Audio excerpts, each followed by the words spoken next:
केजरीवाल जी बार बार press conference करके ये कहते थे कि हम इन कंपनियों को बदल देंगे, ये डिस्कॉम्स जो है उनको बदल देंगे इसलिए कि ये चोर कंपनियां हैं, चोरी करती हैं, घोटाला करती हैं और इनको हम बदलेंगे। लेकिन आज ऐसी कौन सी मजबूरी है और ऐसी कौन सी मजबूरी थी केजरीवाल जी कि आज इनके साथ ही आप साठगांठ करके वही जिसके बारे में आप कहते थे कि चोरी को रोकेंगे, आज खुद चोरी कर रहे हैं।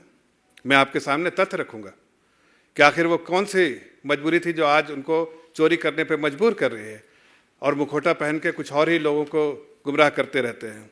कहने वाली बात है कि केजरीवाल जी ने अपने ही कैबिनेट के डिसीजन को जो 2016 में लिया था, खुद के केजरीवाल जी के गवर्नमेंट के डिसीजन को, दिल्ली गवर्नमेंट के डिसीजन को परे रखा, इग्नोर किया।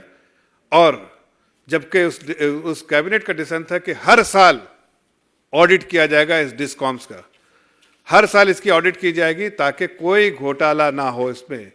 लेकिन आपको बताना चाहता हूं कि एक साल में भी घोटाला, एक बार भी जो है उसने इसका ऑडिट नहीं किया।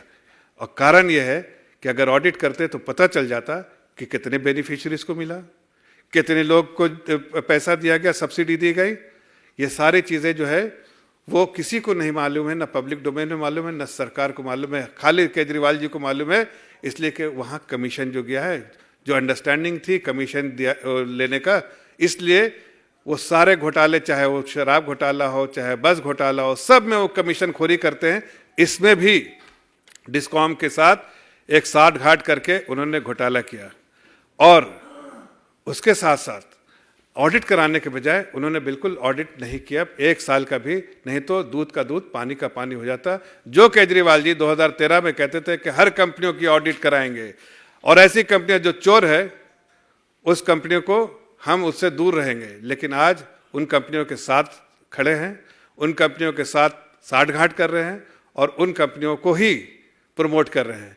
तो इससे समझ में आता है केजरीवाल जी आप घोटाला करते हैं लेकिन मुखौटा पहनते हैं।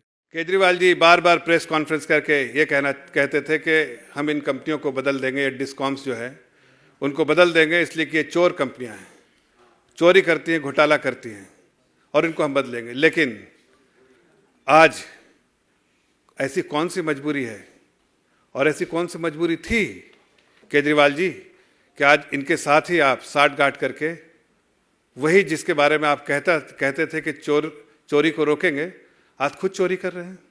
मैं आपके सामने तथ्य रखूंगा कि आखिर वो कौन सी मजबूरी थी जो आज उनको चोरी करने पे मजबूर कर रही है और मुखौटा पहन के कुछ और ही लोगों को गुमराह करते रहते हैं।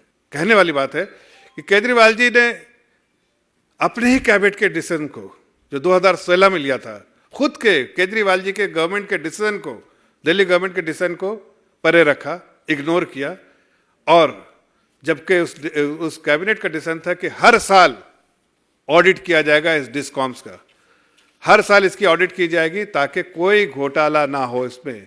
लेकिन आपको बताना चाहता हूं कि एक साल में भी घोटाला, एक बार भी जो है उसने इसका ऑडिट नहीं किया। और कारण यह है कि अगर ऑडिट करते तो पता चल जाता कि कितने बेनिफिशियरीज को मिला, कितने लोग को पैसा दिया गया, सब्सिडी दी गई।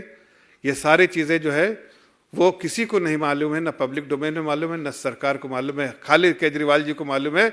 इसलिए कि वहाँ कमीशन जो गया है, जो अंडरस्टैंडिंग थी कमीशन लेने का, इसलिए वो सारे घोटाले, चाहे वो शराब घोटाला हो, चाहे बस घोटाला हो, सब में वो कमीशन खोरी करते हैं।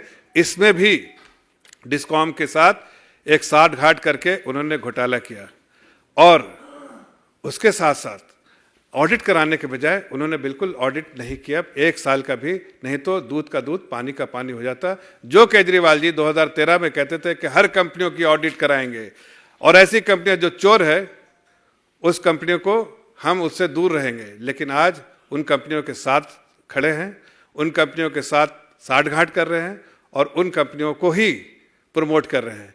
तो इससे समझ में आता है केजरीवाल जी आप घोटाला करते हैं लेकिन मुखौटा पहनते हैं।